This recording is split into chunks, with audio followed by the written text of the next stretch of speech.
Hey AI and hello, welcome back for another one.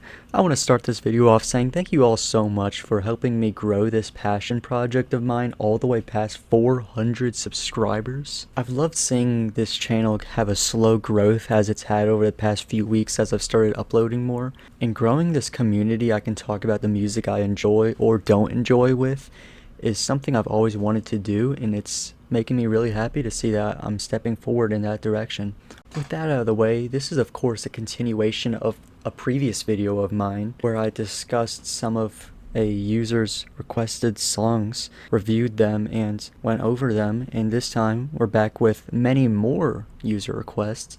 In fact, 16 to be exact total songs. So we're going to break each one down and see if I like them or not.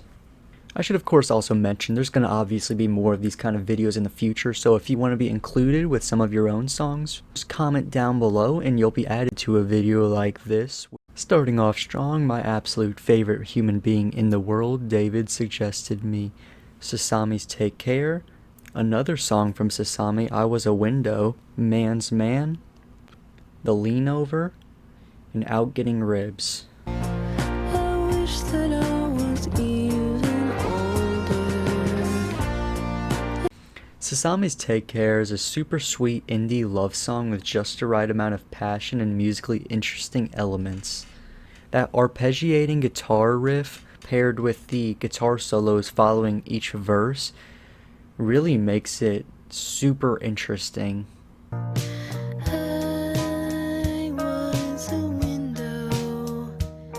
I love the use of distortion to open up this song and the way it serves for a complete mood switch similar to later on in the song with the echoey vocals coming in after the drop. It's a super musically interesting arrangement that I'm all here for.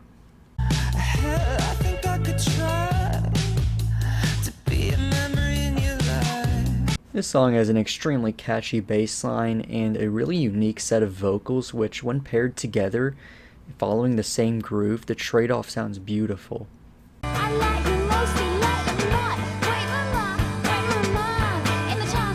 Leanover has one of the most intriguingly different sounds to any other song I've heard recently.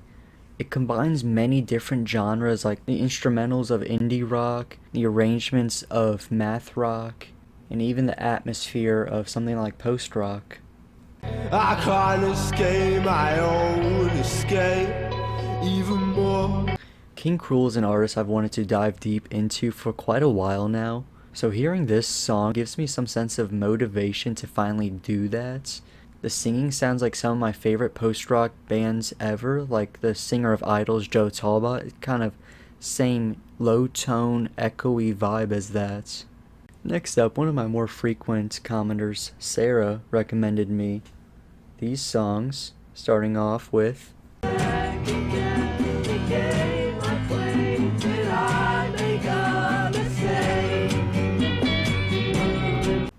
I'm really glad someone suggested me this song because it's a work of art I've wanted to talk about for the longest time now.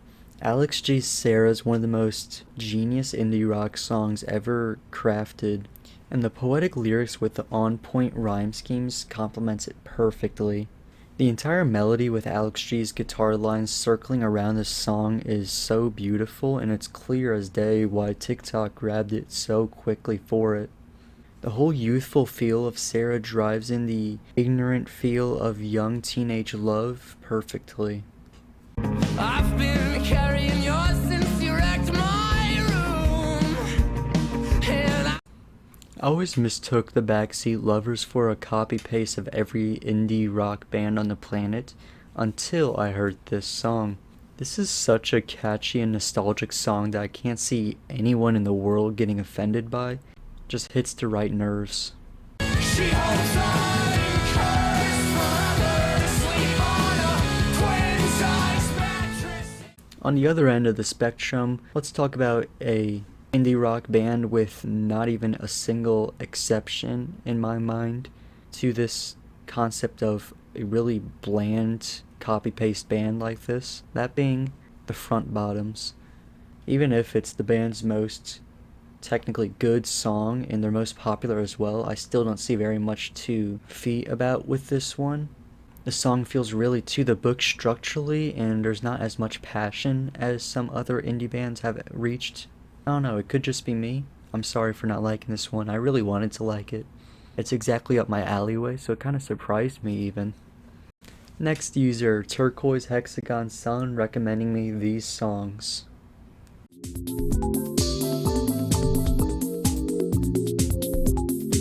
I won't lie, ambient music is the genre I know probably the least about out of everything. And even if this isn't something I'd frequently return to, it's still a really beautifully orchestrated song.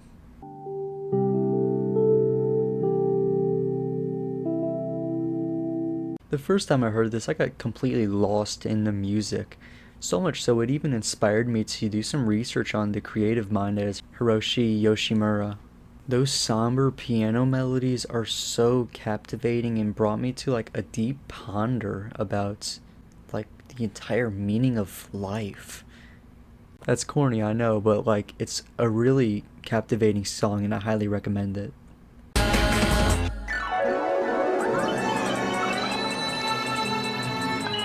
I love how experimental this one sounds with the non-traditional instruments paired next to the very traditional singing. It's a very polarizing song in the best way possible, and I must add it even brought me to tears the first time hearing it by the second half whenever the synth lines come in.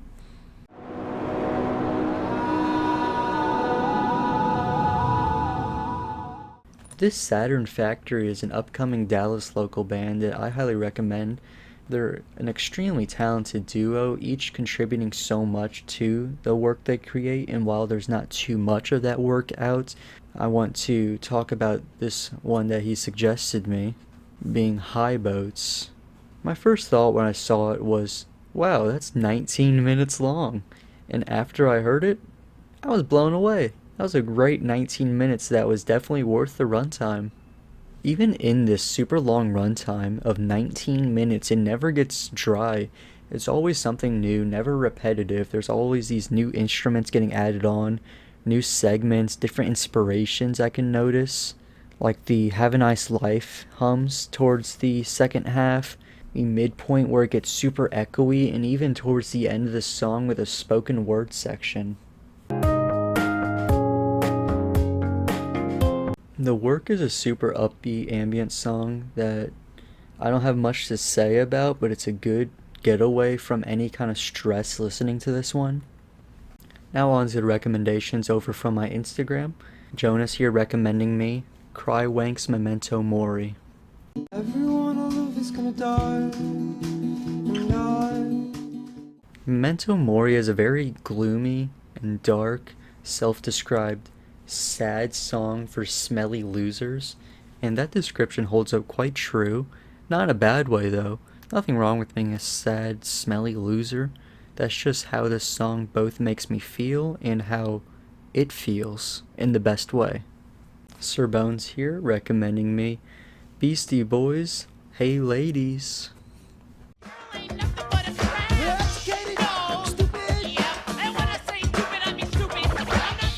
Hey Ladies is one of the most carefree and fun songs I've heard in a while.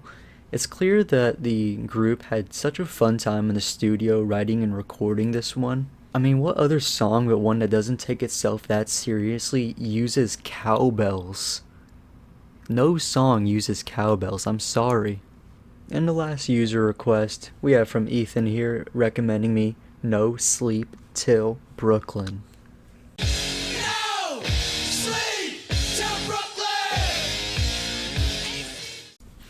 Beastie Boys were one of the most ahead of their time bands ever, even preceding some of the most notorious rap metal bands ever, like Rage Against the Machine, by 5 or 6 years.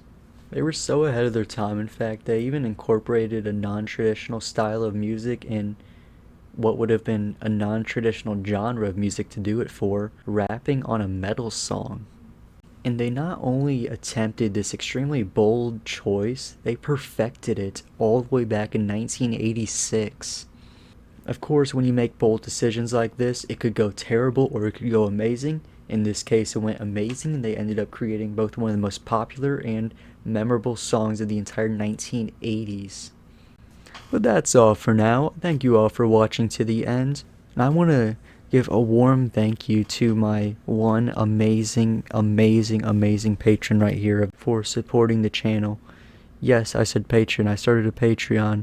If you want to support the channel, see some more qualitative editing, maybe some more frequent videos or a better video camera, then just drop like, what is it, $2 a month. That's half the price of a candy bar per month. It definitely helps support the channel as it builds up over time, and any funds go straight to supporting the channel. So enough of that ad segment there. Thank you all for watching, and I will see you next time.